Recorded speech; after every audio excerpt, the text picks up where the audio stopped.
শ্রদ্ধা প্রতিভাজন সন্ন্যাসী মণ্ডলী, শ্রদ্ধাভাজন শ্রোতৃ মণ্ডলী, সকলকে আমার শ্রদ্ধাপূর্ণ নমস্কার নিবেদন করছি।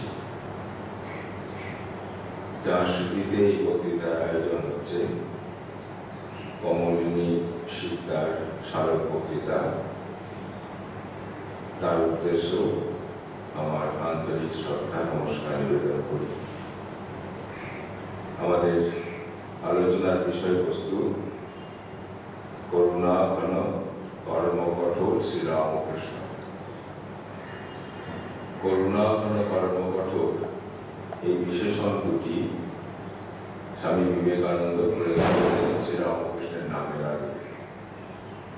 বস্তুপক্ষে এই শব্দ করুণা ঘন কর্ম কঠোর শব্দ দ্বন্দ্ব যেখানে পাচ্ছি আমরা, সেখানে কোথাও শ্রীরামকৃষ্ণ নাম উচ্চারিত হয়নি। এটি বেলুড় মঠে এবং রামকৃষ্ণ মঠ মিশনের শাখা কেন্দ্রগুলিতে সন্ধ্যা আরতির সময় যে আরাত্রিক ভজন গীত হয়, তার একটি অংশ মাত্র। যে আরাত্রিক ভজনের আরম্ভ খণ্ডনব বন্ধন দিয়ে, তার মধ্যে পঞ্চম স্তবকে এই অংশটি আমরা পাই, করুণা ঘন কর্ম কঠোর। স্বামী বিবেকানন্দকে মহাকবি গিরিশচন্দ্র ঘোষ একবার বলেছিলেন, ভগবান শ্রীরামকৃষ্ণ দেবের জীবনী যদি তিনি একটি লেখেন, তাহলে মানুষের অশেষ কল্যাণ সাধিত হয়। কারণ ভগবান শ্রীরামকৃষ্ণকে স্বামী বিবেকানন্দ যত ভালো করে বুঝেছিলেন, অত ভালো করে বোঝার মতো লোক আর কেউ ছিলেন না। মহাকবির অনুরোধ শুনে স্বামীজি যে কথা বলেছিলেন, তা আমাদের কাছে বিস্ময়কর মনে হয়। স্বামীজি বলেছিলেন যে, দেখুন জিসি, আর যাই বলুন, ওই কাজটি আমাকে করতে বলবেন না। আপনি যদি বলেন আমি গোটা পৃথিবী ওলট পালট করে দিতে পারি, কিন্তু তার জীবন কথা আমি লিখতে পারবো না, সেরকম সাধ্য আমার নেই। আমার আশঙ্কা, তার জীবন লিখতে গিয়ে শেষ করে তাকে অনেকখানি ছোট করে ফেলব। এটি কখনই বাঞ্ছিত নয়। শ্রীরামকৃষ্ণ মহিমা এত ব্যাপক যে স্বামী বিবেকানন্দ তার সম্বন্ধে লিখতে সংকোচ বোধ করছেন। তিনি খুব পরিষ্কার ভাষায় বলেছেন এই কথাটি, যে আপনি বলেন তো পৃথিবীকে ওলট পালট করে দিতে পারি। আমাদের নিশ্চয়ই মনে পড়ছে স্বামীজি সেই বিখ্যাত শ্লোকটি, স্বামীজি অভয় দিয়ে তার গুরু ভাইদের লিখছেন, কুর্মস্তারগজর্বণম ধ্রুবনমুৎপাদয়ামবলা কিং গৌরবিজানস্যস্মাদ রামকৃষ্ণ দাসাবয়ম। যে আমরা রামকৃষ্ণ দাস, আমাদের অতুলনীয় শক্তি। আমরা ইচ্ছে করলে পরে আকাশ থেকে তারাগুলোকে পেরে নিয়ে বড়মড় করে চিবিয়ে খেতে পারি। ইচ্ছা করে ধ্রুবনকে মূল শুদ্ধ উপড়ে ফেলে দিতে পারি। তোমরা কি জানো না আমরা হচ্ছি রামকৃষ্ণের দাস? এরকম তার বিশ্বাস আছে, কিন্তু তার কাছে অতি দুঃসাধ্য কর্ম হচ্ছে শ্রীরামকৃষ্ণের জীবনী লেখা। শ্রীরামকৃষ্ণ সম্বন্ধে তিনি কিছু চিঠিপত্রে উল্লেখ করেছেন, কিছু বক্তৃতায় তার কথা আছে, একটা প্রবন্ধ ছোটখাটো লিখেছেন, কিন্তু বিস্তারিত জীবন কথা বা শ্রীরামকৃষ্ণ স্বরূপের কথা ঠিক সেইভাবে কোথাও বিধৃত হয়নি। আর গদ্যে তার রূপ দেওয়া বস্তুকে স্বামীজির কাছে মনে হয়েছে অসম্ভব ব্যাপার। যে দুটি বক্তৃতা তিনি শ্রীরামকৃষ্ণ সম্বন্ধে দিয়েছিলেন, সেই দুটি বক্তৃতার অনেক সম্পাদনা করে, অনেক অংশ বাদ দিয়ে একত্রিত করে একটি গ্রন্থ রচিত হয়েছে, ছোট্ট পুস্তিকা সেটি। সে পুস্তিকার নাম মাই মাস্টার, বাংলায় অনুদিত হয়েছে মদীয় আচার্যদের নামে। তাতে শ্রীরামকৃষ্ণের কথা তিনি কিছু বলেছেন সত্যি কথায়, কিন্তু শ্রীরামকৃষ্ণের যে ঐশ্বরিক স্বরূপ, এই স্বরূপটি উদ্ঘাটিত হয়েছে তার লেখা এই কবিতাতে। তিনি শ্রীরামকৃষ্ণ সম্বন্ধে বেশি কিছু লোকের সামনে বলতে না যাওয়ার পেছনে বিজ্ঞজনেরা বলেন এইটি হয়তো একটি কারণ। যখনই এই কামকাঞ্চন চিন্তারহিত শ্রীরামকৃষ্ণের কথা তিনি বলতে গিয়েছেন, যাদের সামনে বলছেন তাদেরকে দেখেছেন গৌর কামকাঞ্চনে আকণ্ঠ নিমজ্জিত ধারা।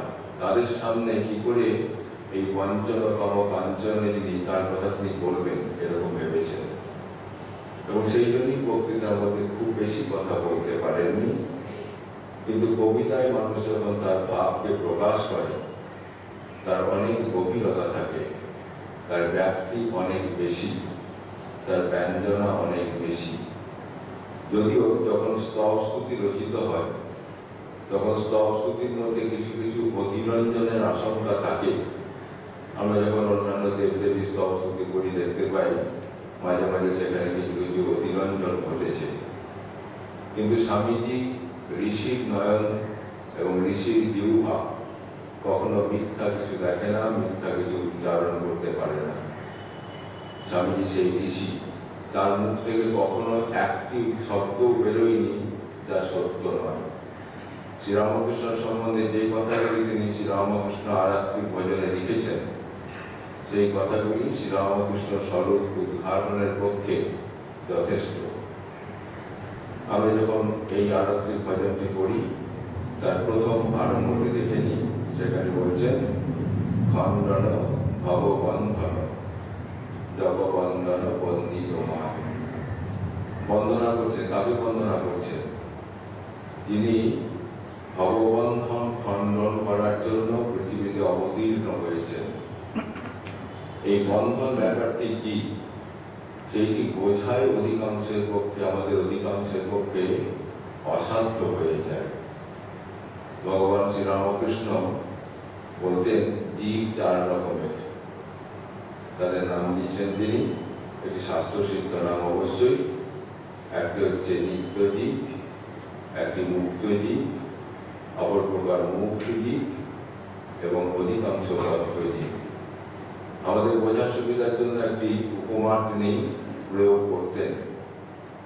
তিনি বলছেন যে পুকুরে যখন জাল ফেলে তখন কতগুলো মাছ স্বভাবতই এত চালাক যে তারা কিছুতেই জালের মধ্যে ধরা পড়ে না। এরা হচ্ছে নিত্য জীবের উপমা স্থল। এই যে মায়া তার বিশাল জাল ফেলে সমস্ত জীবকে আটকানোর চেষ্টা করছেন, কোনো কোনো ব্যক্তি নারদ আদি তারা কখনোই এই জালে আবদ্ধ হননি, তারা হচ্ছেন নিত্য জীব। আর যারা আবদ্ধ হলেন তাদের মধ্যে একদল বুঝতে পারেন তারা বাধা পড়ে গেছেন। এই বন্ধন থেকে কি করে মুক্তি পাওয়া যায় তার জন্য তারা খুব চেষ্টা করতে থাকে। চেষ্টা করলেও মাছগুলির ক্ষেত্রে যেমন যে মাছগুলি বাধা পড়ে গেছে তারা চেষ্টা করছে, ধপাং ধপাং করে লাফাচ্ছে, চেষ্টা করছে, সবাই কিন্তু সফল হয় না জাল থেকে বেরিয়ে আসতে। 2-4টে মাছ জাল ছেড়ে বেরিয়ে আসে, জেলেরা বলে ওই একটা বড় মাছ বেরিয়ে গেল। এরা হচ্ছে মুক্ত জীবের উপমা স্থল। আর এক প্রকার যারা এই চেষ্টা করছে কিন্তু বেরোতে পারল না, তাদেরকে বলা হয় মুমুক্ষু, মুক্তি পেতে ইচ্ছুক এই জীব। কিন্তু অধিকাংশ মাছ বুঝতেই পারে না তারা জালে বাঁধা পড়েছে। তারা মনে করে বেশ আছি, জাল সূত্রে পাকে মুখ গুজরে পড়ে থাকে, ভাবে বেশ তো সুখে আছি, কিসের ভয়, কিসের আশঙ্কা। কিন্তু জানে না কিছুক্ষণ পরেই জেলে হরহর করে টেনে তুলবে আর জলের মাছ ডাঙায় এলে তার প্রাণ দিয়ে যাবে, এই বোধ তার থাকে না। মানুষের ক্ষেত্রে সেরকম অধিকাংশই বদ্ধ হয়ে আছি কিন্তু বুঝতে পারি না আমরা বদ্ধ হয়েছি। শারীরিক বন্ধন আমরা বুঝতে পারি, হাতের বন্ধন, পায়ের বন্ধন, সেগুলি হলে পরে আমরা খোলার জন্য আপ্রাণ চেষ্টা করি, বুঝতে পারি। মানসিক বন্ধন, একটা জিনিস বেশি দূর পর্যন্ত চিন্তা করতে পারছি না, সেটা হয়তো আমরা অতিক্রম করতে পারি চিন্তা ক্ষমতা বাড়াতে বাড়াতে, গভীরভাবে চিন্তা করতে করতে আরো অতিক্রম করতে পারি আমরা। কিন্তু আরো গভীরে যে বন্ধন, সেই বন্ধনটির কথা আমরা বুঝতে পারি না। এই বন্ধন হচ্ছে বারবার জন্ম মৃত্যুর চাকাতে আমরা পিষ্ট হচ্ছি।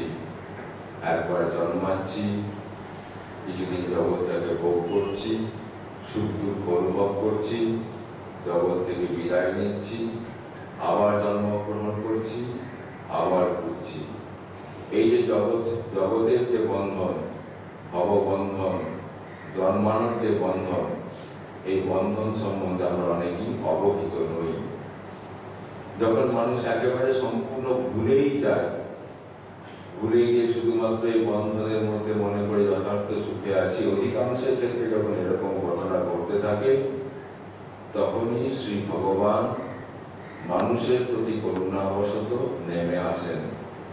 তার এই অবতরণ, তাকে তাই বলা হয় অবতার। তিনি নেমে আসছেন। নেমে আসছেন কেন? আমাদের উত্তরণের জন্য। তার অবতরণ আমাদের উত্তরণের জন্য। তার নেমে আসাটি প্রচন্ড রকমের সার্থক ত্যাগ দান। কারণ যে নিত্যধামে তিনি বাস করেন, সেই নিত্যধাম থেকে যখন নররূপ ধারণ করে পৃথিবীতে আসেন, মানুষের সীমাবদ্ধতা যখন স্বীকার করে নেন, তখন মানুষের জীবনের যাবতীয় সুখ দুঃখ সব কিছুর অংশীদার তাকে হতে হবে। পঞ্চভূতের ফাঁদে ব্রহ্ম করে কাঁদে, শ্রীরামকৃষ্ণ যেমন বলছেন। তিনি এসে মানুষের সঙ্গে এক হয়ে যান। কিন্তু ওই এক হয়ে গেলেও তিনি তার নিজের জীবনের উদ্দেশ্য সম্বন্ধে অবহিত থাকেন। কি কারণে মনুষ্য দেহ ধারণ তার, এবং সেই মনুষ্য দেহ ধারণ কি করে মনুষ্যত্বের যে সীমাবদ্ধতা তাকে অতিক্রম করতে হয়, কি করে এই তার অবস্থা থেকে উত্তরণ ঘটানো যায়, সেই পথটি যেন তিনি নতুন করে আবিষ্কার করেন।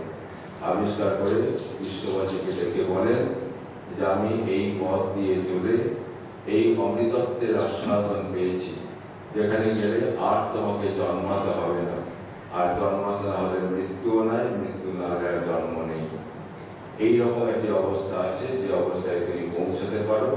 এই বার্তাটি দেবার জন্য শ্রী ভগবান দেব ধারণ করে আসেন। শ্রী মা সারদা দেবী খুব সাধারণ ভাষায় বলতেন ভগবানের অবতরণের কারণ সম্বন্ধে।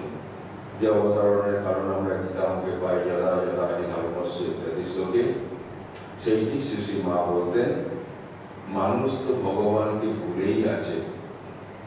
তাই তিনি মাঝে মাঝে মানুষের রূপ ধরে এসে মানুষকে দেখিয়ে দেন কি করে ভগবানকে লাভ করতে হয়, এবং একবার এসে এক একটি বিশেষ পথ তিনি আবিষ্কার করেন, এক একটি বিশেষ পথকে তিনি সবাই সামনে তুলে ধরেন।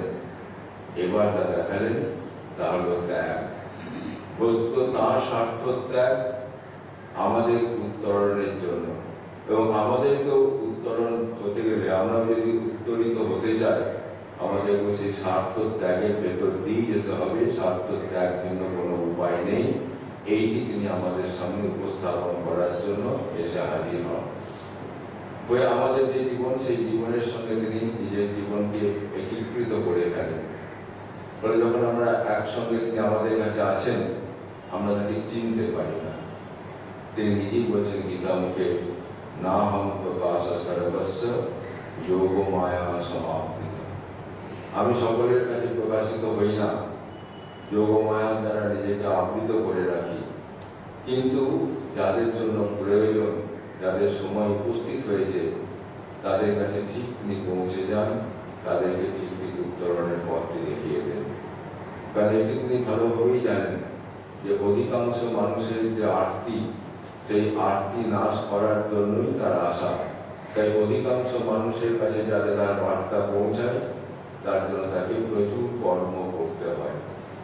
আমাদের আজকে আলোচনার বিষয় তাই, যে করুণাবশত যিনি অবতীর্ণ হয়েছেন, তিনি যে কি বিশাল কর্ম করে আমাদের জন্য কল্যাণের পথটি আমাদের সামনে তুলে ধরলেন, সেটি আমরা দেখতে চাইছি। যে আরাত্রিক ভজনের কথা বলা হচ্ছিল, খণ্ডন ভগবন্ধন আরম্ভ, সেখানে পরপর 5টি স্তবকে স্বামীজি শ্রীরামকৃষ্ণের যে ঈশ্বরীয় রূপ, তার যে ঐশ্বরিক সত্তা, সেইটি আমাদের কাছে তুলে ধরেছেন। তারপরে 3টি স্তবকে তিনি তার যে মনুষ্য রূপ, এবং সেই মনুষ্য রূপে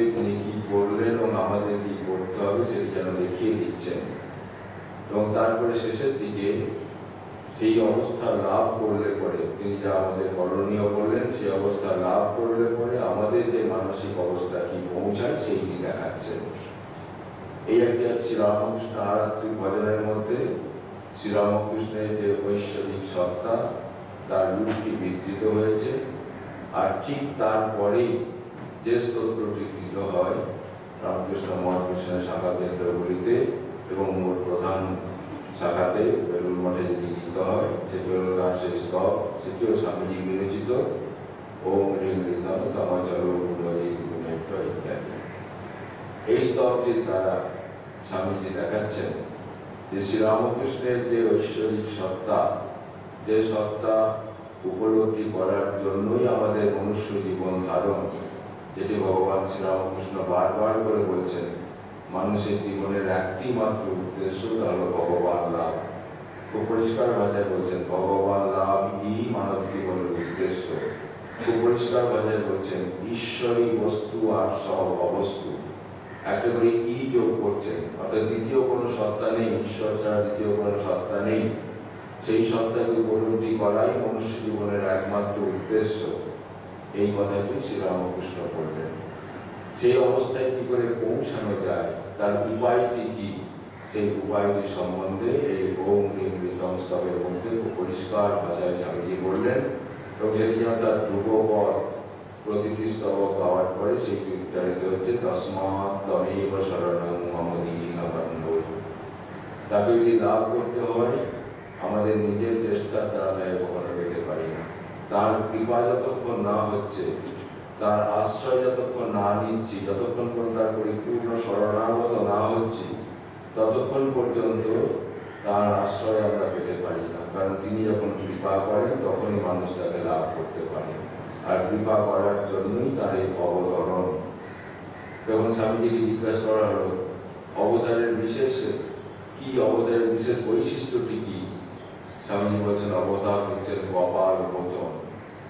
এরকম আমাদের বিশ্বাস, আমাদের জন্মের অল্পকাল পরেই বিধাতা পুরুষ আমাদের কপালে লিখে দিয়ে যান যে আমরা কে কি করবো, কিভাবে আমাদের জীবন চলবে।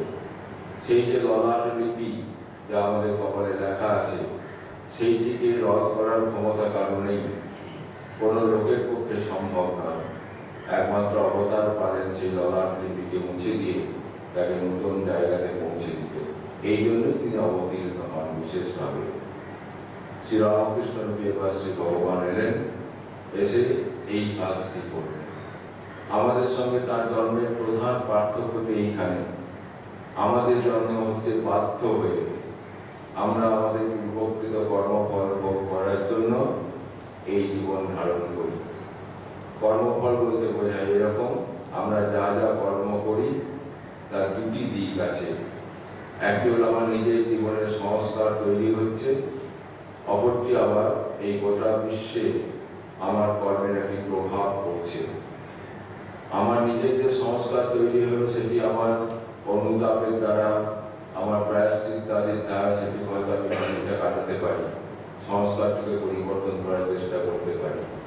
কিন্তু আমার কর্ম গোটা পৃথিবীকে যে প্রভাব, গোটা পৃথিবীতে যে প্রভাব বিস্তার করলো, সেই কর্মের ফল কমও সেটি আমাকে পেতেই হবে।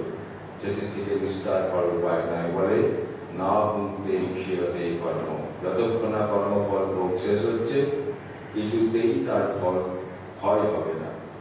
এবং এই কর্মফল আমরা আমাদের বিভিন্ন কর্মের মাধ্যমে অর্জন করছি। কতগুলি কর্মফল ভোগ করার জন্য পৃথিবীতে জন্মগ্রহণ করলাম, সেই যে কর্মফল ভোগ করার জন্য জন্মগ্রহণ করছি তাকে বলে প্রারব্ধ কর্ম। সেই প্রারব্ধ কর্মফল ভোগ করার জন্য পৃথিবীতে জন্মগ্রহণ করলাম, করে জীবনযাত্রা নির্বাহের সঙ্গে সঙ্গে কর্মফল ভোগ করার সঙ্গে সঙ্গে আমাদের এই আমি বোধ থাকার জন্য, কর্তৃত্ব বোধ থাকার জন্য আবার নতুন কর্মফল তৈরি করছি। কারণ কর্মফলটি সবসময় কর্তৃত্ব বোধকে কেন্দ্র করে ধীরে ধীরে আমাদের চারিদিকে ঘিরে ধরে। যতক্ষণ পর্যন্ত আমি আছে ততক্ষণ কর্মফল আছে, আমি গেলে কর্মফল চলে গেল। এই আমিকে কেন্দ্র করে কর্মফলটি আবর্তিত হচ্ছে। যখন মৃত্যু হচ্ছে প্রারব্ধ কর্মের ফল ভোগ যখন শেষ হয়ে গেল, যখন মরণ হলো, তখন আরো কিছু কর্মফল যেগুলি থাকলো সেইগুলি ভোগ করার জন্য আবার জন্মগ্রহণ করতে হচ্ছে। কেন আমরা কর্ম করছি? আমাদের বাসনা, আমাদের কামনার জন্য। যেখানে কামনা সেখানে কর্ম। কেন কামনা? আমাদের কিছু অপ্রাপ্ত বস্তু আছে বলে মনে করছি। আমরা ভুলে গেছি যে আমরা সব কিছু নিয়েই জন্মেছি, যা চাইছি সবই আমার মধ্যে আছে, এটি ভুলে গেছি। আমরা আমার থেকে অন্যকে পৃথক করছি, আমি যে সর্বস্বরূপ, এই ভাবটি ভুলে গেছি বলে আমাদের নানা রকম কামনা বাসনা আসছে। এটি দেখছি, কামনা যাচ্ছে সেটি পাওয়ার জন্য, ওটি শুনছি, কামনা যাচ্ছে তাকে পাওয়ার জন্য। এই পাওয়ার জন্য কর্ম করছি, কর্ম করতে গিয়ে কর্মফল তৈরি করছি, কর্মফল তৈরি করে তার ভোগ করার জন্য আবার জন্মগ্রহণ করছি। ভগবানের ক্ষেত্রে কর্মফলের কোনো প্রশ্ন নাই, কারণ তার তো অপ্রাপ্ত কিছু নেই, তিনি তো পূর্ণ কাম।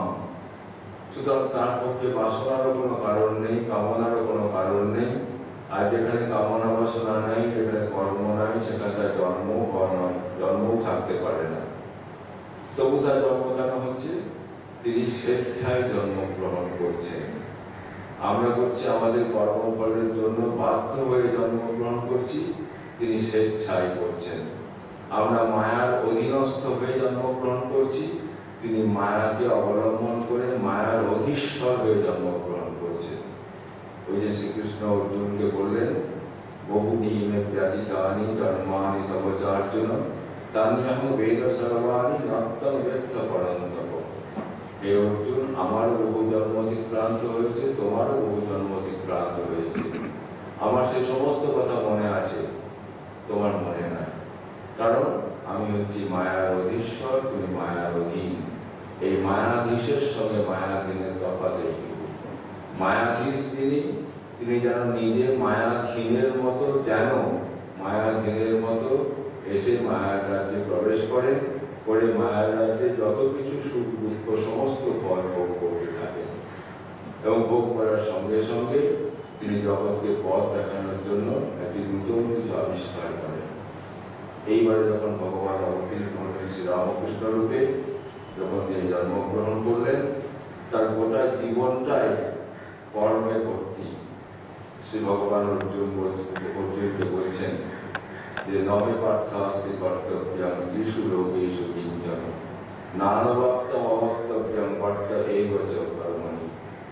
যে আমার, হে পার্থ, আমার অপ্রাপ্ত কিছু নেই, সুতরাং আমার কর্তব্য কিছু নেই, তবু আমি সবসময় কর্ম করে থাকি। যদি আমি কর্ম করে না কর্ম করি, তাই জগৎ উচ্ছন্নে যাবে। এই জন্য তিনি কর্ম করেন, করুণাবশতই তিনি কর্ম করেন। সে কথাটি হচ্ছে করুণা ঘন কর্ম কঠোর। তার এই কর্মের পেছনে শুধুমাত্র করুণা কাজ করছে, আমাদের কর্মের পেছনে কাজ করছে কামনা। এইটি মূল তফাৎ।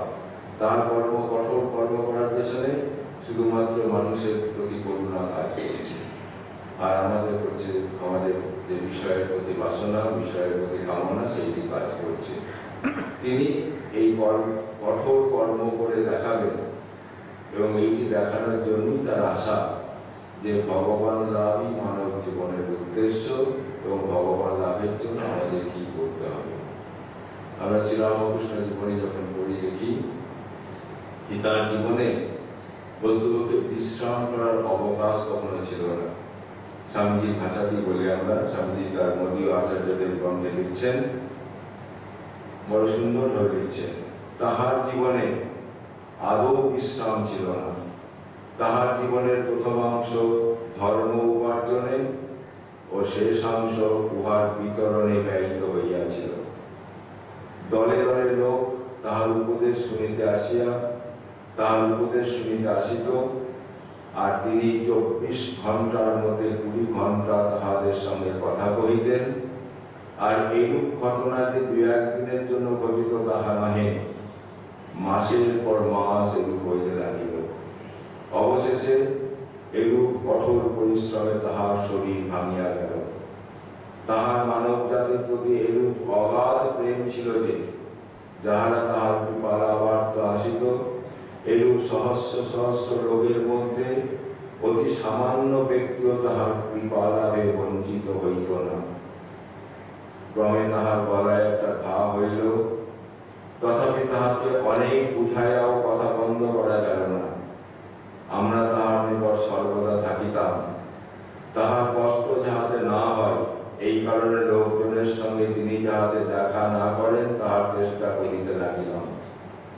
কিন্তু যখনই তিনি শুনিতেন লোকে তাহাকে দেখিতে আসিয়াছে, তিনি তাহাদিগকে তাহার কাছে আসিতে দিবার জন্য নির্বন্ধ প্রকাশ করিতেন এবং তাহারা আসিলে তাহাদের সকল প্রশ্নের উত্তর দিতেন।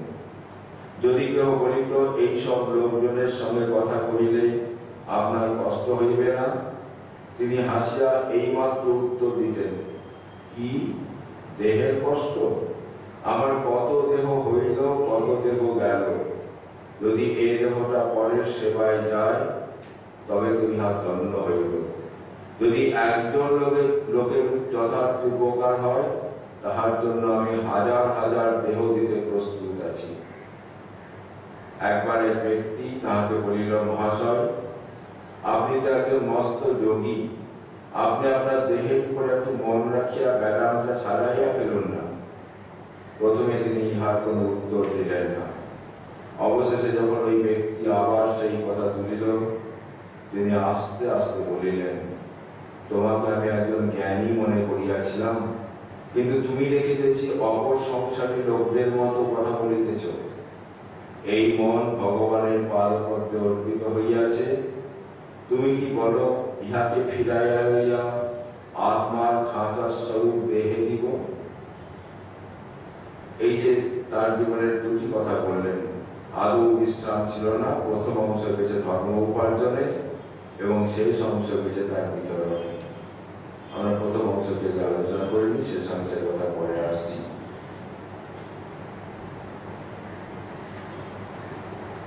যখন দক্ষিণেশ্বরে এসে পৌঁছালেন, দাদাকে সাহায্য করার জন্য কলকাতায় এসেছেন, সেখান থেকে দাদার সঙ্গে দক্ষিণেশ্বরে এসেছেন। কালক্রমে কালী মন্দিরের পূজারী হলেন। পূজারী তো বহু হয়, এই পূজারী একটু ভিন্ন রকমের পূজারী। এর পূজার কোনো বিরাম নাই। অন্য পূজারীর ক্ষেত্রে পূজা আছে, অবসর আছে, আবার পূজা আছে, আবার কিছু অবকাশ আছে, আবার হয়তো পূজা আছে, সংসারের কাজকর্ম আছে, তার নানা রকম আমোদ প্রমোদ আছে, আর হয়তো সন্ধ্যায় একবার পূজা আছে। এই পূজারীর পূজা 24 ঘন্টার পূজা। মায়ের মন্দিরে যখন পূজা করছেন, পূজা শেষ হয়ে গেল, যেরকম বিধি অনুসারে পূজা করলেন, তারপরের পুজো আরম্ভ হলো দক্ষিণেশ্বরের পঞ্চবটিতে, লোকচক্ষুর অন্তরালে। তখনকার পঞ্চবটি সাধারণ লোকের দৃষ্টির মধ্যে আসতো না। একটু নিচু জায়গা ছিল, সেখানে ভয়ঙ্কর জঙ্গল ছিল, লোকে সেদিকে যেত না। সেই পঞ্চবটিতে গিয়ে তিনি যে পূজা করছিলেন দেবীর মন্দিরে, সেই দেবীর কাছে এখন কাতর প্রার্থনা করছেন যে, মা তুই কি সত্যি আছিস? যদি থাকিস আমায় দেখাবে। কারণ ভগবান যে আছেন এইটি তো মানুষকে বলতে হবে। তিনি নিজে ভগবান হলেও যখন নরদেহ ধারণ করেছেন সেই সময় তো সেই জিনিসটি যেন তিনি ভুলে গেছেন, তাকে নতুন করে আবিষ্কার করতে হবে। তার নিজের প্রত্যয়ের উপর দাঁড়িয়ে যখন বলবেন ভগবান আছেন, তাকে দেখা যায়, তার সঙ্গে কথা বলা যায়, তখনই মানুষের মনে সেই কথা বাঁধবে। তাই তার মার কাছে একান্ত প্রার্থনা, তুই যদি সত্যি থাকিস আমাকে দেখা দে। অনুযোগ করছে, আগে আগে সাধকদের তো দেখা দিয়েছিস, আমাকে কেন দেখা দিবি না? এই যে বারবার করে বলতে বলতে মায়ের কাছে তার প্রার্থনা নিবেদন করছেন। মা যেমন প্রস্তরময়ী, সেই রকম প্রস্তরময়ী কোনো উত্তর দিচ্ছেন না। মন্দিরে যখন আসছেন তখনও পূজার শেষেই প্রার্থনা করছেন, যখন ভজন গাইছেন তখন এই প্রার্থনায় উচ্চারিত হচ্ছে, মন্দিরের বাইরে যখন পঞ্চবটিতে এসে রাখছেন তখন এই প্রার্থনা উচ্চারিত হচ্ছে। ব্যাকুলতা এমন তীব্র হয়েছে, যখন সন্ধ্যা হয়ে এলো, আরো একটা দিন চলে গেল, ভগবানের দর্শন পেলাম না বলে ভেতরে তীব্র যন্ত্রণা অনুভব করছেন যখন, গঙ্গার ধারে মাটিতে মুখ ঘষে কাঁদছেন আর বলছেন, মা আরো একটা দিন দেখা গেল, এখনো দেখা দিলিনি, আরো একটা দিন চলে গেল, এখনো দেখা দিলিনি। বাইরের লোকে যারা যাচ্ছে তারা মনে করছে হয়তো পেট ব্যথা করছে বা অন্য কোনো যন্ত্রণায় কষ্ট পাচ্ছে, কিন্তু এই যন্ত্রণার উৎসটি কোথায় তারা তা বুঝতে পারছে না। অবশেষে যখন যন্ত্রণা তীব্রতম হয়েছে তখন ঠিক করেছেন যদি মার দর্শন নাই পায়, এই শরীর বৃথা রেখে লাভ নেই কোনো। শরীর ত্যাগের জন্য যখন প্রস্তুত হয়েছেন, যখন সেই খড়গের দিকে হাত বাড়িয়েছেন, এমন সময় একটি অদ্ভুত দর্শন তার, একটি জ্যোতিষ সমুদ্র যেন তাকে আস্তে আস্তে ঘিরে ফেলল। সেই জ্যোতিষ সমুদ্রে তিনি পড়ে সেই সময়ের জন্য বাইরের সংজ্ঞা তার যেন হারিয়ে গেল। বেশ কিছুক্ষণ পর যখন তিনি বাহ্যভূমিতে ফিরে আসছেন, তার মুখ থেকে শুধু মা মা বলি শোনা যাচ্ছে। এই যে তীব্র যন্ত্রণা অনুভব, দিন রাতের যে পরিশ্রম, এই পরিশ্রমের ফলেই মার প্রথম দর্শন তার লাভ হল। এবং সেই দর্শনের জন্য সাধন হিসেবে একমাত্র ব্যাকুলতাকে তিনি অবলম্বন করেছেন। কটি মন্ত্র অবশ্য ছিল পূজার জন্য, সে মন্ত্রকটি যত উচ্চারণ করেছেন তার থেকে বেশি তীব্রভাবে তার ব্যাকুলতা নিবেদন করেছেন তারই নিজস্ব সরল গ্রাম্য ভাষায়। এইরকম ভাবে মাকে যখন দর্শন হলো, সেখানেই তার দর্শন করার যে পিপাসা তার নিবৃত্তি ঘটল না, আরো মার কাছে জানতে চাইছেন। অন্য ধর্ম মানুষ মাকে কেমন ভাবে ডাকে এবং হিন্দু ধর্মে যে আরো ভিন্ন ভিন্ন দিক, তারা ভগবানকে লাভ করে কি উপলব্ধি করে সেটি তার জানার ইচ্ছা। একদিন ধরে যা করেছেন তা তো শুধুমাত্র নিজের প্রচেষ্টায় ব্যাকুলতা সহায়ক। এখন তার যেমন যেমন প্রয়োজন তেমন তেমন গুরু তার কাছে এসে হাজির হচ্ছেন। প্রথমে এলেন ভৈরবী ব্রাহ্মণী। তিনি সারাদিন ধরে সাধনে যা যা উপকরণ সমস্ত সংগ্রহ করে রাখতেন, আর সারা রাত ধরে চলত তার সাধনা। সেই দূরে পঞ্চবটির থেকেও দূরে পঞ্চমুণ্ডির আসনে বেলতলায়, কখনো বা পঞ্চবটিতে, সেখানে সারা রাত কেটে যাচ্ছে সাধনা। বাইরের জগতের সম্বন্ধে কোনো হুঁশ নেই, জগৎ আছে কি নাই সে সম্বন্ধে কোনো বোধ নাই। বলছেন যখন এরকম ভাবে ব্যাকুল হয়ে মাকে ডাকতাম, লোকেরা যখন চারিপাশে এসে দাঁড়াতো, যেন মনে হতো ছবিতে আঁকা কিছু লোক দাঁড়িয়ে আছে। আমার যেমন ছবিতে আঁকা লোককে দেখে মনে কোনো রকম লজ্জাও আসে না, কোনো রকম সম্ভ্রম আসে না, কোনো রকম সংকোচ বোধ আসে না। তিনি সেরকম লোকগুলিকার এই রক্ত মাংসের ত্রিমাত্রিক রূপে দেখতে পেতেন না, দ্বিমাত্রিক চিত্রপথ দেখতেন। এবং এই জন্যই তিনি এই লোকদেরকে তখন লোক বলে মনে করতে পারতেন না বলি শুধু মাকে নিয়ে আছেন, মাকে দর্শন করছেন। এটি একটি অদ্ভুত পরিশ্রম, অদ্ভুত কঠোর কর্ম। এই কর্মটি কিন্তু সোজা নয়। জাগতিক ভোগ সুখের দিকে বিন্দু মাত্র নজর না দিয়ে শুধুমাত্র ভগবানকে লাভ করার জন্য, ভগবানের জন্য সর্বস্ব ত্যাগ করা, এটি কম নির্ভীকতার পরিচায়ক নয়। এই যে স্তোত্রে আছে নির্ভয়গত সংশয় দৃঢ় নিশ্চয় মানসবান, এই কম নির্ভয় হয়েছেন। যে মানুষের মধ্যে এতটুকু ভয় থাকে, আমাদের অধিকাংশের ভয়, যদি ভগবানকে বেশি ডাকতে গিয়ে মাথার গোলমাল হয়ে যায়, যদি এটা করতে গিয়ে লোকে কিছু বলে, কত রকমের ভয় আমাদের। কোনো ভয় নেই, সম্পূর্ণ নির্ভীকভাবে তিনি এগিয়ে গেছেন। সব থেকে বড় নির্ভীকতার পরিচয় দেন তখনই যখন তিনি হিন্দু ধর্মের বাইরেও অন্যান্য ধর্মকে অবলম্বন করার জন্য ইচ্ছা প্রকাশ করছেন এবং সেই অনুসারে গুরুর কাছে তিনি পথ নির্দেশ দিয়ে সেই অনুসারে সাধন করছেন। সেই যুগে কল্পনা করে দেখুন, যখন হিন্দু সমাজ আরো গোড়া, আরো সংকীর্ণ, সেই যুগে তিনি এরকম একটি করছেন।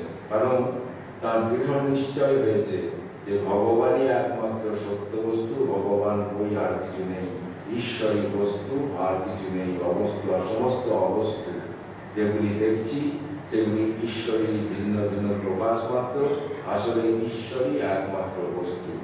এই উপলব্ধিতে পৌঁছানোর জন্য তীব্র সাধনা করেছেন, তীব্র তার তপস্যা চলেছে।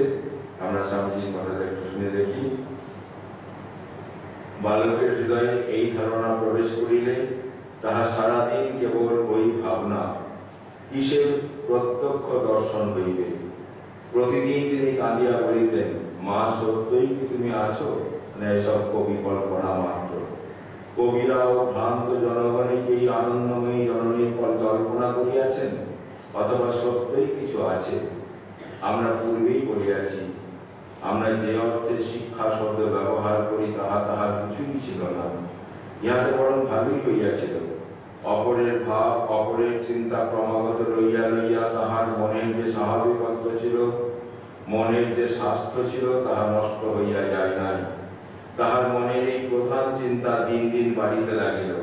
শেষে এমন হইল যে তিনি আর কিছু ভাবিতে পারিতেন না। উহা ছাড়া নিয়মিত রূপে পূজা করা, সব খুঁটিনাটি নিয়ম পালন করা এখন তাহার পক্ষে অসম্ভব হইয়া পড়িল। সময়ে সময়ে তিনি ঠাকুরকে ভোগ দিতে ভুলিয়া যাইতেন, কখনো কখনো আরতি করিতে ভুলিতেন, আবার সময়ে সময়ে সব ভুলিয়া ক্রমাগত আরতি করিতেন। তিনি লোকমুখে ও শাস্ত্রমুখে শুনিয়াছিলেন, যাহারা ব্যাকুল হয়ে ভগবানকে চায় তাহারাই পাইয়া থাকে। এক্ষণে তাহার ভগবানকে লাভ করিবার জন্য সেই প্রবল আগ্রহ আসিল। অবশেষে তাহার পক্ষে মন্দিরের নিয়মিত পূজা করা অসম্ভব হইয়া পড়িল। তিনি উহা পরিত্যাগ করিয়া মন্দিরের পার্শ্ববর্তী পঞ্চবতীতে গিয়া কোথায় বাস করিতে লাগিলেন।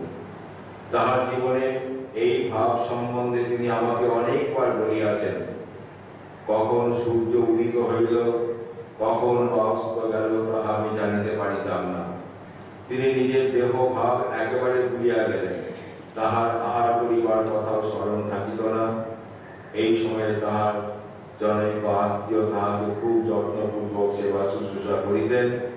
তিনি ইহার মুখে জোর করিয়া খাবার দিতেন ও অজ্ঞাতসারে উহা কতকটা উদরস্থ হইত। তিনি উচ্চস্বরে কাঁদিয়া বলিতেন, মা মা, তুই কি সত্যই আছিস? তবে আমাকে কেন মা অজ্ঞানে ফেলে রেখেছিস? আমাকে সত্য কি জানতে দিচ্ছিস না কেন? আমি তোকে সাক্ষাৎ দর্শন করতে পারছি না কেন? লোকের কথা, শাস্ত্রের কথা, শর্ট দর্শন এসব পড়ে শুনে কি হবে মা? এসবই মিছে। সত্য, যথার্থ সত্য যা, আমি তা সাক্ষাৎ উপলব্ধি করতে চাই। সত্য অনুভব করতে, তাকে স্পর্শ করতে আমি চাই। এইরূপে সেই বালকের দিন রাত্রি চলিয়া যাইতে লাগিল। দিবাবসানের সন্ধ্যাকালে যখন মন্দিরে আরতি শঙ্খ ঘণ্টা ধ্বনি শুনিতে পাইতেন, তাহার মন তখন অতিশয় ব্যাকুল হইত। তিনি কাঁদিতেন ও বলিতেন, মা, আর একদিন বৃথা চলিয়া গেল, এখনো তোমার দেখা পাইলাম না। এই ক্ষণস্থায়ী জীবনের আর একদিন চলিয়া গেল, আমি সত্যকে জানিতে পারিলাম না। অন্তঃকরণের প্রবল যন্ত্রণায় তিনি কখনো কখনো মাটিতে মুখ ঘষড়াইয়া কাঁদিতেন। এই যে কঠোর কর্ম, তার খানিকটা বিবরণ আমরা এখানে দেখলাম। এইরকম ভাবে দীর্ঘ 12 বছর ধরে তার কঠোর সাধনা চলল। সেই সাধনার পরে তার উপলব্ধি হল এইটি যে ভগবানই একমাত্র সত্য বস্তু। তাকে দেখা যায়, তার সঙ্গে কথা বলা যায়, যেমন আর 5টি লোকের সঙ্গে আমরা কথা বলি সেই রকমই কথা বলা যায়, তবে আরো গভীরভাবে তাকে বোঝা যায়। এইটি যখন নরেন্দ্রনাথ তার কাছে সে জিজ্ঞাসা করছেন, খুব পরিষ্কার ভাষায় তিনি উত্তর দিচ্ছেন, হ্যাঁ আমি তাকে দেখেছি, তাকে দেখা যায়, আমি তাকে দেখেছি, তুই যদি চাস তোকেও দেখাতে পারি। এই কথাটি নরেন্দ্রনাথের মনে গেঁথেছে, কারণ এই যে কথাটি বলছেন ঈশ্বর আছেন, তাকে দেখা যায়, সেটি তার উপলব্ধি সঞ্জাত সত্য, যা তার হৃদয়ের গভীর থেকে বেরিয়ে আসছে, যার উৎস শুধু ঠোঁট দুটি নয়, যার উৎস হৃদয়ের গভীরতম প্রদেশ, সেটি মানুষের মনে রেখাপাত করে। যে ব্যাকুলতা নিয়ে একদিন তিনি ভগবান লাভের জন্য চেষ্টা করেছেন, ভগবান লাভে সফল হয়েছেন, ভগবানের ভিন্ন ভিন্ন ভাবগুলি নিয়ে সাধনা করেছেন, করে এই সত্যে উপনীত হয়েছে যে যতগুলি মত ততগুলি পথ। তার বিখ্যাত কথা, যত মত তত পথ, সব পথই এক ভগবানের দিকে যাচ্ছে। বলছেন সেখানে সব শেয়ালের এক রাম, শুধু বিরোধ পথ নিয়ে। আসলে যেখানে লক্ষ্যস্থলে কোনো বিরোধ নেই। এই সমস্ত ধর্মের মধ্যে যে চিরকালের ঐক্য, সেটি তিনি নিজ জীবনে উপলব্ধি করে সকলের কাছে প্রকাশ করছেন। এবং আজকের দিনে সেটি সব থেকে বেশি প্রয়োজন। মানুষ যখন নিজের মতাদর্শকে ধরে থাকতে গিয়ে অন্যের মতের এতটুকু গুরুত্ব দিতে চায় না, সেই সময় তিনি বলছেন যে তোমার নিজের মতের প্রতি আস্থা থাকুক, কিন্তু অন্যের মতকে মন্দ বলবার বা অন্যের মতকে মিথ্যা বলবার অধিকার তোমার নেই। তোমার পথ তুমি জানতে পারো, সেটি তুমি নিষ্ঠা করে ধরে থাকো, কিন্তু অন্য কারো নিন্দা, অন্য কারো সমালোচনা করবে না। এই মোদী আচার্যের গ্রন্থে স্বামী দিচ্ছেন যে আমি জীবনে কোনোদিন তাকে কোনো সম্প্রদায়ের নিন্দা করতে শুনিনি।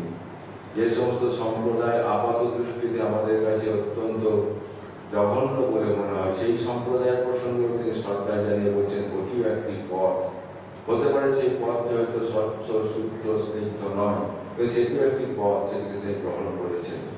এই যে যত মত তত পথ রূপ নতুন একটি মতবাদ, যেটি মানুষের জীবনে শান্তি আনার পক্ষে একান্ত প্রয়োজন। সমস্ত ক্ষেত্রে, শুধু ধর্মের ক্ষেত্রে নয়, সমস্ত ক্ষেত্রে এই যে অতি গুরুত্বপূর্ণ কথা, এটি তার উপলব্ধির দ্বারা তিনি মানুষকে বললেন। সাধনার সময় যে তীব্র ব্যাকুলতা ছিল, যে তীব্র ব্যাকুলতা সহায়ে তিনি মাকে ডেকেছেন, কেঁদেছেন, ঠিক সেই রকম তীব্র ব্যাকুলতা দেখা গেল সাধনার পরে। এবারের ব্যাকুলতা অন্য কারণে।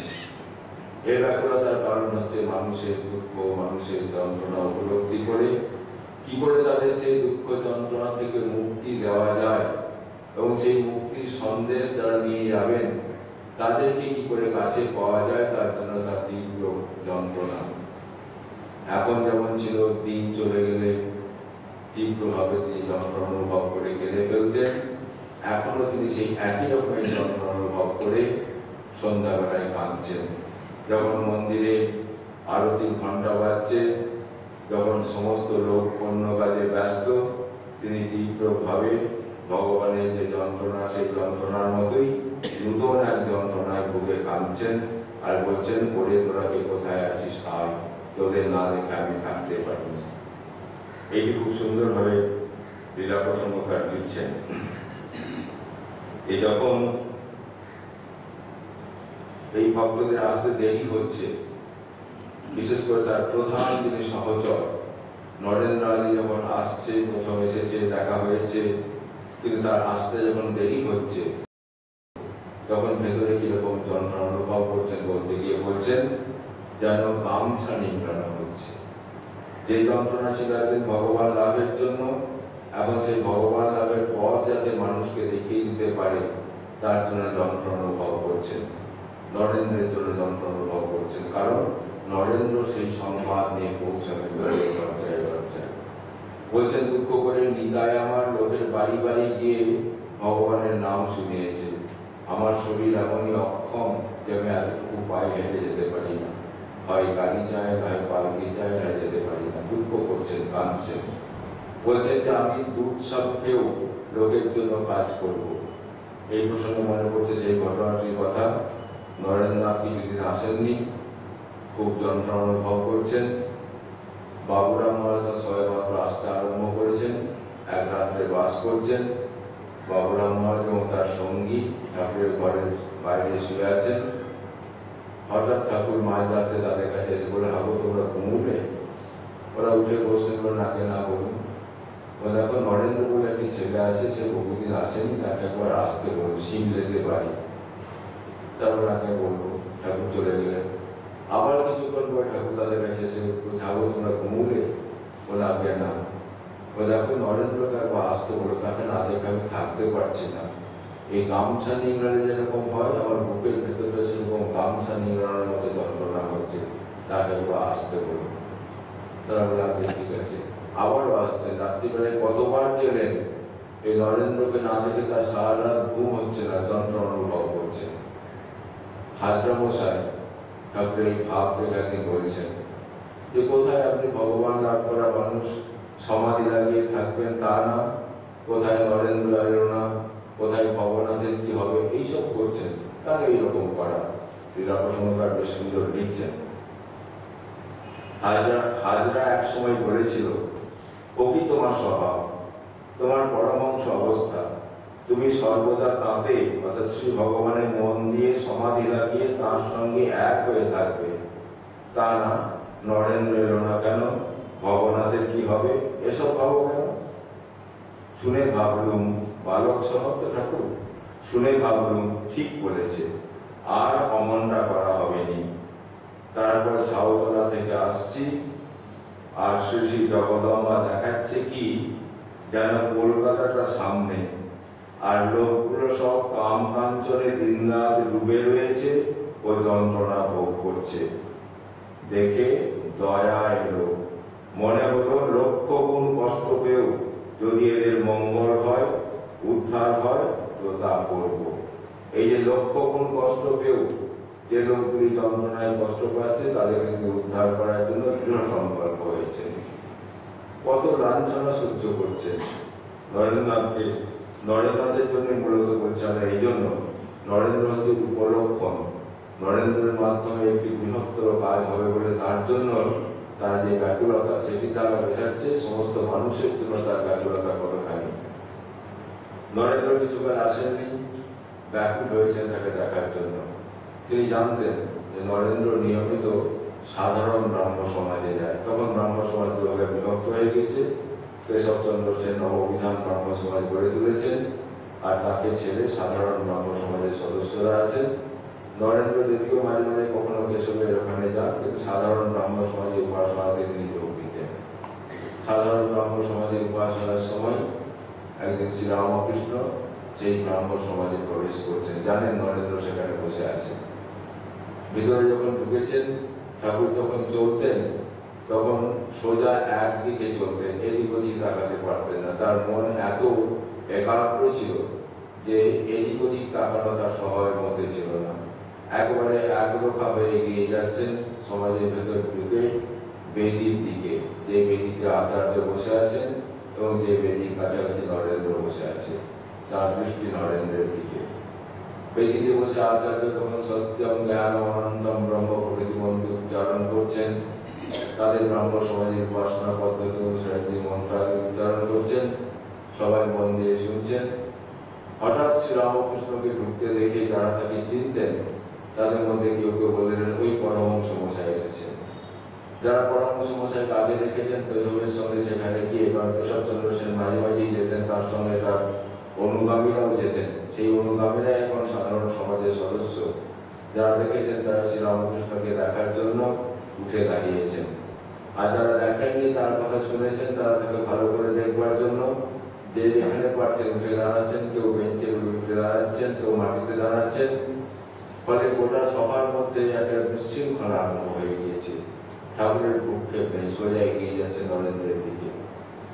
এইরকম একটি বিশৃঙ্খলা অবস্থা দেখে ব্রাহ্ম সমাজে যারা কর্তৃপক্ষ তারা ভাবলেন যে বিশৃঙ্খলা দমন করতে গেলে একটি মাত্র উপায় আছে, তা হলো এই যে আলোগুলি জ্বলছে সমাজে, আলোগুলিকে নিভিয়ে দেওয়া। দু একটি আলো ছাড়া অধিকাংশ আলো নিভিয়ে দেওয়া হলো। ফলে সেখানে আরো বেশি এরকম ধস্তাধস্তি আরম্ভ হয়েছে ঘর থেকে বেরিয়ে যাওয়ার জন্য। নরেন্দ্রনাথ বুঝতে পেরেছেন ঠাকুরের এই হেনস্থার কারণটি কি। তিনি এগিয়ে এসে ঠাকুরকে কোনো রকমে সেখান থেকে বার করে নিয়েছেন। তারপরে ঠাকুরকে এই ঘর থেকে বার করে নিয়েছে, প্রবল ভাষায় ঠাকুরকে তিরস্কার করছেন।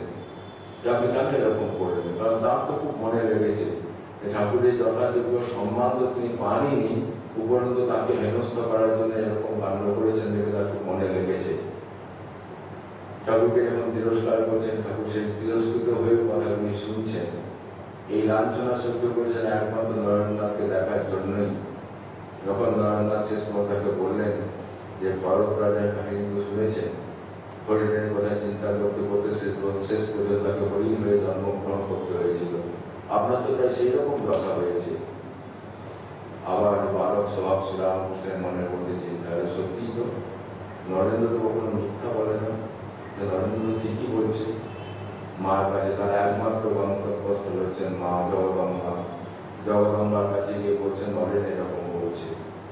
জগদম্বা বলছেন, ওর কথা শুনিস কেন? ও ছেলে মানুষ, ও কি বোঝে? তুই এর ভেতর নারায়ণকে দেখিস, তাই তার জন্য ব্যাকুল হোস। যেদিন নরেন্দ্রের ভিতর নারায়ণকে দেখতে পারবে না, সেদিন আর ওর মুখের দিকে তাকাতে পারবে না। নরেন্দ্রকে কেন ভালোবাসছেন এবার কারণটি উদ্ঘাটিত হলো। তিনি নিজে জানতেন, কিন্তু মার মুখ থেকে সেই কথাটি উচ্চারিত হোক তিনি চেয়েছেন। এসে বলছেন, তোর কথা আমি লই না নরেন্দ্র, তোর কথা আমি লই না। মা বলেছেন, আমি তোর ভেতর নারায়ণকে দেখি, তাই তোকে এরকম করি। যেদিন তোর ভেতর নারায়ণকে দেখবো না, সেদিন তোর মুখের দিকেও তাকাতে পারবো না। বস্তুপক্ষে নারায়ণ সর্বভূতে আছেন। ভগবান নিজেই বলছেন তিনি সকলের হৃদয়ের মধ্যে বাস করছেন। ঈশ্বর সর্বভূতানাম হৃদয়ে অর্জুন দৃষ্টি বলছেন, সত্যি কথা। কিন্তু আধার বিশেষে তার প্রকাশ হয় নরেন্দ্রের মধ্যে, তার বিশেষ প্রকাশ। কারণ নরেন্দ্রকে তিনি কত সাধ্য সাধনা করে ডেকে নিয়ে এসেছেন। এইবার যে কর্মের জন্য তিনি এসেছেন, যার জন্য তার অবতরণ, যার জন্য তার এত ক্লেশ শিকার, সেই কাজে প্রধান সহায়ক নরেন্দ্র। তার ভেতর নারায়ণের সমধিক প্রকাশ দেখেন বলি নারায়ণ নরেন্দ্রকে না দেখে থাকতে পারছেন না। আর সমস্ত ধর্ম সাধনা, সমস্ত আধ্যাত্মিক সাধনার লক্ষ্যই তো তাই, সকলের ভেতর সেই ভগবানকে দেখা। গীতাতে ভগবান খুব সুন্দরভাবে বলছেন, সমং সর্বেষু ভূতেষু তিষ্ঠন্তং পরমেশ্বরম বিনশ্বৎস্ব বিনশ্বন্তম যা পশ্যতি স পশ্যতি। আমরা যা দেখছি সব ভুল দেখছি, তিনি ঠিক ঠিক দেখেন।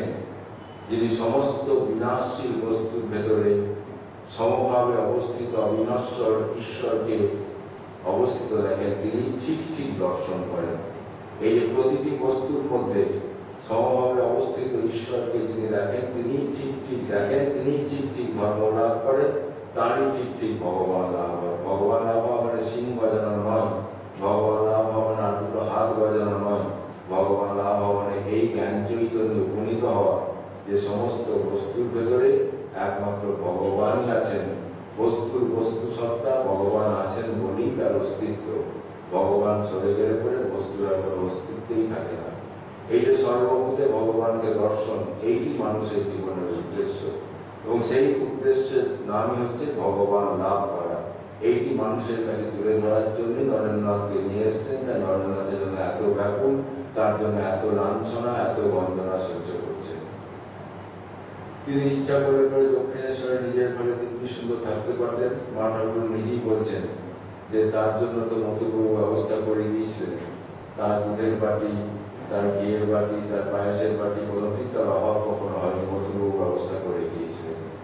তবু তিনি প্রায় দক্ষিণেশ্বর থেকে বেরিয়ে পড়ছেন, কলকাতায় বিভিন্ন জায়গায় যাচ্ছেন। কোন কলকাতায়?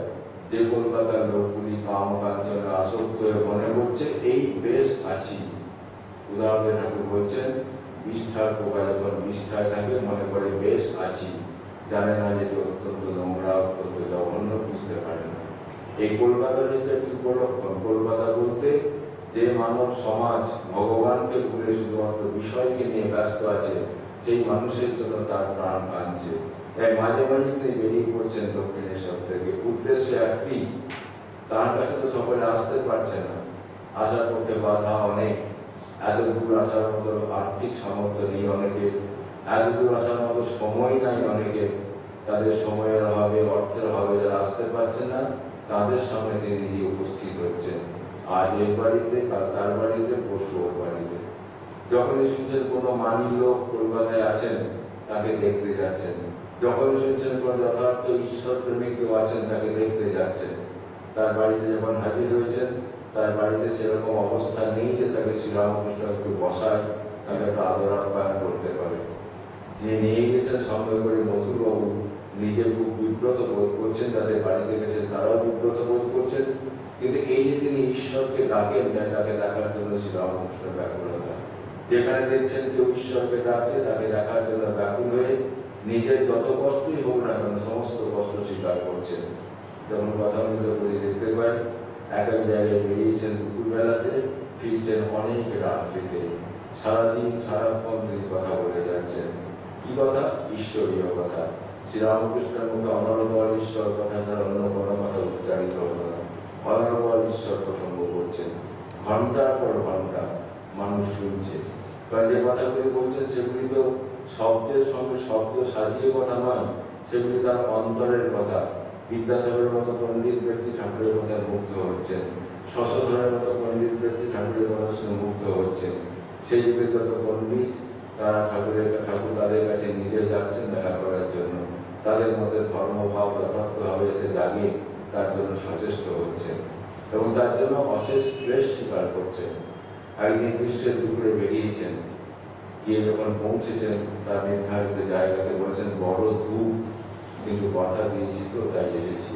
সত্যের প্রতি অনুরাগ প্রবল। কথা দিয়েছেন যাবেন, ভর দুপুরে যাচ্ছেন, আর তখনকার দিনে যাওয়া মানে তো এখনকার মতো এত সহজ সাধ্য নয়। একটি ছ্যাঁকড়া গাড়িতে করে রোদ খেতে খেতে, হাওয়া রোদে গরম হাওয়া খেতে খেতে সেখানে হাজির হচ্ছেন। সেই গরমের মধ্যে বসে বসে ঈশ্বরীয় কথা বলছেন, শুধুমাত্র একটি উদ্দেশ্য, যে মানুষ ঈশ্বরকে ভুলে আছে তাদের কাছে ঈশ্বরের কথা বলে ঈশ্বর সচেতনতা তাদের মধ্যে জাগ্রত করে, এবং যারাই সেই কাজে তাকে সাহায্য করবে তাদের জন্য তার প্রাণ ব্যাকুল। যারা সেরকম তথাকথিত ভক্ত নয় তাদের জন্য তার কি তীব্র অনুভূতি। একটি ছোট্ট ঘটনার কথা বলি। এক অত্যন্ত দরিদ্র মহিলা শ্রীরামকৃষ্ণকে দর্শন করতে এসেছেন। শ্রীরামকৃষ্ণের সঙ্গে তার আগে পরিচয় হয়নি।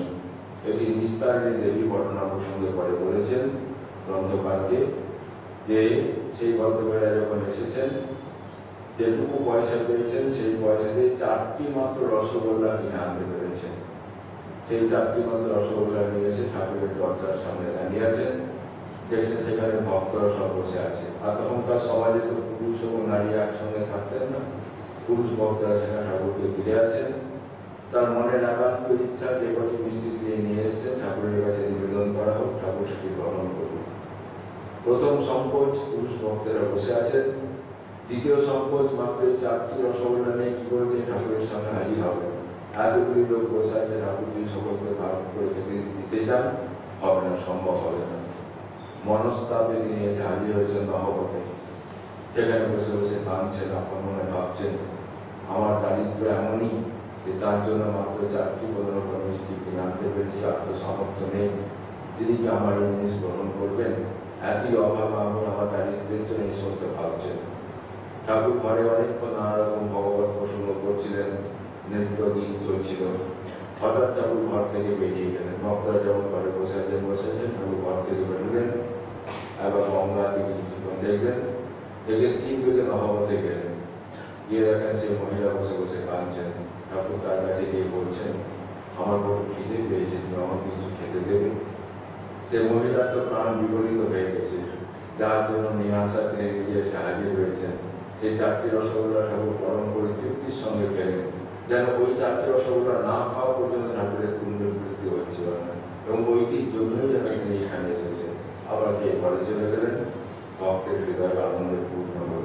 তিনি সেরকম নাম করা ভক্ত নন, কিন্তু শ্রীরামকৃষ্ণের কাছে সকলেই সমান, সমদর্শন, প্রেমার্পণ, সমদর্শন। এই যে শ্রীরামকৃষ্ণ, তার অনুধ্যানের দ্বারা আমরা আসলে ভগবানের অনুধ্যান করি। অবতার ভগবানের একটি রূপ মাত্র। ভগবানের জমাট বাঁধা চিত্ত ঘন পায় চৈতন্যের ঘনীভূত মূর্তি হচ্ছে অবতার, এবং সেই চৈতন্য ঘন মূর্তি আমরা আমাদের চোখ দিয়ে বুঝতে পারি না বলে আমাদের মতো এরকম হস্তপাতা বিশিষ্ট রক্ত মাংসের মানুষটি হয়ে তিনি আসেন, একটা আদর্শ জীবনযাপন করেন, করে আমাদের সামনে আদর্শ দেখিয়ে দেন। উদ্দেশ্য একটি, আমরা যে উদ্দেশ্যে মনুষ্য জীবন ধারণ করেছি সেই উদ্দেশ্য যেন নিজের জীবনে সফল করে মনুষ্য জন্ম সার্থক করতে পারি, এবং সেই উদ্দেশ্যটি তার ভাষাতে ভগবান লাভই মানব জন্মের উদ্দেশ্য, মানব জীবনের একমাত্র উদ্দেশ্য। এইটি তিনি বারবার করে বলে আমাদেরকে সচেতন করছেন, এবং তার জন্য সারা জীবন তিনি কঠোর পরিশ্রম করেছেন, এবং সেই কঠোর পরিশ্রমের পেছনে একমাত্র কারণ হচ্ছে তার অপার করুণা। ওই যে গানে আছে, অরূপ সায়রের লীলালহরী উঠিল মৃদুল করুণা পায়, আদি অন্তহীন অখণ্ডে বিহীন মায়ায় করিলে মানব পায়। যিনি আদি অন্তহীন নিরাকার নির্গুণ ব্রহ্ম, সেইখানে একটি যেন করুণার বাতাস লাগল। ভক্তিহীনে জল একটু বড় আকার নিল, একটি রূপ নিল, আমাদের সামনে হাজির হলেন। আমাদেরই মতো মানুষ হয়ে, আমাদেরই মতো যাবতীয় সীমাবদ্ধতাকে স্বীকার করে নিয়ে এই সীমাবদ্ধতাকে অতিক্রম করে দেখালেন মনুষ্যত্ব থেকে দেবত্বে উত্তরণের পথ আছে। তাই তিনি বললেন, আমি ভাত রান্না করে রেখেছি, তোরা বসে যা। আমি আগুন জ্বেলে রেখেছি, আগুন ধুইয়ে নে। সব দিক প্রস্তুত করে দিয়ে গেলেন। আমাদের শুধু কাজ তাকে অনুসরণ করা। এই শুভ সন্ধ্যায় তার চরণে প্রার্থনা করি, তাকে অনুধ্যান করে তার প্রদর্শিত পথে চলে, যে জন্য তিনি এত কঠোর পরিশ্রম করলেন, আমাদের জীবন সার্থক